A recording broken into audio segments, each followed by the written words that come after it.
Friends, എല്ലാവർക്കും മറ്റൊരു പുതിയ വീഡിയോയിലേക്ക് സ്വാഗതം. It's me Akhil Satheesh and welcome to Akhil Satheesh world.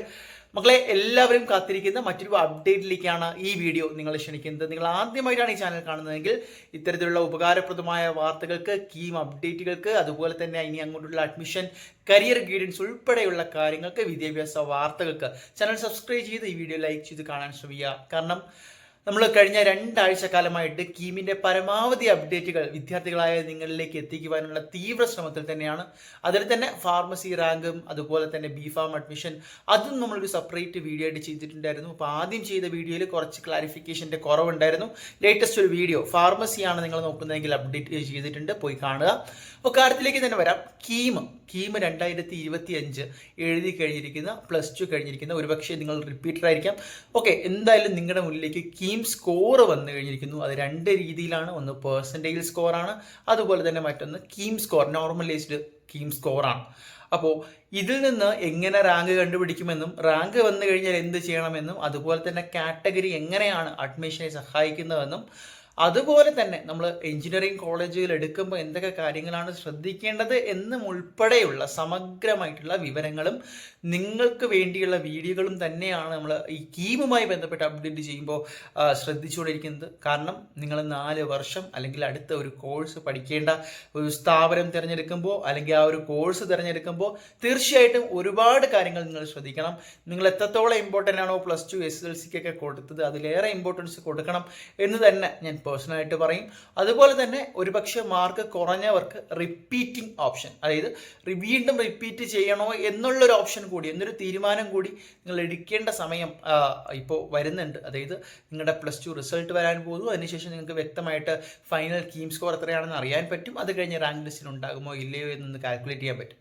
അപ്പോൾ ഈ വീഡിയോ പ്രധാനമായിട്ടും ചെയ്യുന്നത് മറ്റൊരു അപ്ഡേറ്റിന് തന്നെയാണ്. മറ്റൊന്നുമല്ല, ഇത്തവണ കീം റാങ്ക് ലിസ്റ്റ് നേരത്തെ വരുന്നു എന്ന വാർത്തകളാണ്. അപ്പോൾ ഇതിനു മുമ്പ് തന്നെ ഒഫീഷ്യൽ സർക്കാർ ഒരു സർക്കുലർ ഉണ്ടായിരുന്നു. അതിതാണ് ജൂലൈ 1 ഡിഗ്രി ക്ലാസ്സുകൾ, അതായത് ആദ്യഘട്ട അലോട്ട്മെന്റ് പ്രൊസീജിയർ അവസാനിപ്പിച്ച് ജൂലൈ 1 പുതിയ ഡിഗ്രി ക്ലാസ്സുകൾ തുടങ്ങണം എന്ന ഒരു അറിയിപ്പാണ്. അതുകൊണ്ട് തന്നെ അതിനോടകം, അതായത് അതിനു മുമ്പ് തന്നെ ഇത്തരത്തിൽ എഞ്ചിനീയറിംഗ് അഡ്മിഷൻസ്, അതായത് ബിഫാം ഉൾപ്പെടെയുള്ള കീമുമായി ബന്ധപ്പെട്ടുള്ള അഡ്മിഷൻസ് പൂർത്തിയാക്കുകയും ഒരു തരത്തിൽ അവരെ ആ ഒരു ക്യാമ്പസിലേക്ക് വിളിച്ചു വരുത്തി, അതായത് ക്ലാസ്സുകൾ തുടങ്ങുവാനുള്ള ഒരു സാധ്യതയും നമ്മൾ മുന്നോട്ട് കാണുന്നുണ്ട്. അതിനനുസരിച്ചാണെങ്കിൽ ഇത്തവണ നേരത്തെ തന്നെ, അതായത് ഇപ്പോൾ റിസൾട്ട് വരുന്നു, ഉടൻ തന്നെ പോർട്ടലുകളിൽ ഓപ്പൺ ആകുന്നു. നിങ്ങൾക്ക് +2 റിസൾട്ട്, +2 മാർക്ക് അപ്ലോഡ് ചെയ്യാനുള്ള ഒരു ഓപ്ഷൻ വരുന്നു. അപ്പോൾ ഇതിൽ ഏറ്റവും പ്രധാനമായിട്ട് എടുത്തു നോക്കേണ്ടത്, ചിലർ റീവാലുവേഷന് കൊടുക്കും. ഈ റീവാലുവേഷന് കൊടുക്കുമ്പോൾ എന്താണ് വരുന്നതെന്ന് വെച്ചാൽ, ചിലർക്ക് മാർക്ക് മാറാനുള്ള സാധ്യതയുണ്ട്. അപ്പോൾ അതും കൂടി കൺസിഡർ ചെയ്തുകൊണ്ട് ഈ പ്രൊസീജിയേഴ്സ് വേഗത്തിലാക്കി നിങ്ങൾക്ക് എത്രയും പെട്ടെന്ന് തന്നെ കീം പോർട്ടലിൽ നിങ്ങളുടെ മാർക്കുകൾ അപ്ലോഡ് ചെയ്തതിന് ശേഷം കീം റാങ്ക് ലിസ്റ്റ് ഇത്തവണ നേരത്തെ വരുന്നു എന്നതാണ് ഏറ്റവും വലിയ ഒരു പ്രധാനപ്പെട്ട കാര്യം. അങ്ങനെയുള്ള അപ്ഡേറ്റുകൾ തന്നെയാണ് നമുക്ക് ലഭിക്കുന്നത്. അപ്പോൾ കീം റാങ്ക് ലിസ്റ്റ് ഉടൻ വന്നു കഴിഞ്ഞാൽ തന്നെ കാറ്റഗറി വൈസ് റാങ്ക് വരും. അതിൽ നിന്ന് നിങ്ങളുടെ കാറ്റഗറി വൈസ് റാങ്കും നിങ്ങൾക്ക് അറിയാൻ സാധിക്കും. അതിനുശേഷമാണ് ഓപ്ഷൻ രജിസ്ട്രേഷൻ. അലോട്ട്മെൻറ്റുമായി ബന്ധപ്പെട്ട് നമുക്ക് ആ കോളേജുകളുടെ ഓപ്ഷൻ, ആ ഒരു ഓർഡറിനനുസരിച്ച് നമുക്ക് അപ്ലൈ ചെയ്യാം.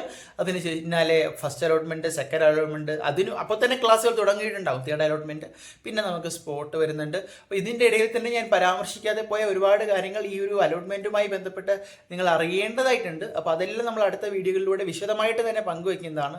അപ്പോൾ ഇപ്പോൾ മെയിനായിട്ട് പറയാനുള്ള കാരണം, ഇത്തവണ റാങ്ക് ലിസ്റ്റ് നേരത്തെ വരുവാനുള്ള വലിയ ഒരു സാധ്യത തന്നെയാണ്. റാങ്ക് ലിസ്റ്റ് ഉടൻ പബ്ലിഷ് ചെയ്യും. കാരണം +2 റിസൾട്ട് വരുന്ന ഈ ഒരു പശ്ചാത്തലത്തിൽ അതുകൂടി കഴിഞ്ഞ് നിങ്ങളുടെ മാർക്ക് കൂടി അപ്ലോഡ് ചെയ്ത് കഴിഞ്ഞാൽ നേരെ റാങ്ക് ലിസ്റ്റ് പബ്ലിഷിംഗ് എന്ന് പറയുന്ന, നിങ്ങളെല്ലാവരും കാത്തിരിക്കുന്ന, നിങ്ങളുടെ പേര് ആ ഒരു ഉയർന്ന റാങ്കിലോ ആ ഒരു ലിസ്റ്റിലോ ഉണ്ടോ എന്ന് നിങ്ങൾ കാത്തിരിക്കുന്ന ഒരു വാർത്ത തന്നെയാണ്. അപ്പോൾ ഇത് പലർക്കും ഒരു തരത്തിൽ നല്ലൊരു അപ്ഡേറ്റ് തന്നെയാണ്. കാരണം നേരത്തെ വന്നു കഴിഞ്ഞാൽ അതിനനുസരിച്ച് പ്ലാൻ ചെയ്ത് പലർക്കും കൺഫ്യൂഷൻ ഉണ്ട്. എഞ്ചിനീയറിംഗ് എടുക്കണോ, ഇപ്പോൾ തന്നെ ഡിഗ്രിക്ക് അപ്ലൈ ചെയ്യണോ എന്ന് നോക്കിയിരിക്കുന്ന ഒരുപാട് വിദ്യാർത്ഥികളെ എനിക്കറിയാം. അങ്ങനെയുള്ളവർക്ക് ഒരു വ്യക്തമായിട്ടുള്ള തീരുമാനം എടുക്കുവാനുള്ള ഉചിതമായ സമയവും കൂടി ലഭിക്കുകയാണ്. നിങ്ങളുടെ അഭിപ്രായങ്ങൾ കമൻറ്റ് ചെയ്യുക. മറ്റെന്തെങ്കിലും പർട്ടിക്കുലർ ടോപ്പിക്കിൽ വീഡിയോകൾ വേണമെങ്കിൽ അതും പറയുക, നമ്മൾ ചെയ്യാൻ ശ്രമിക്കുന്നതാണ്. ബൈ.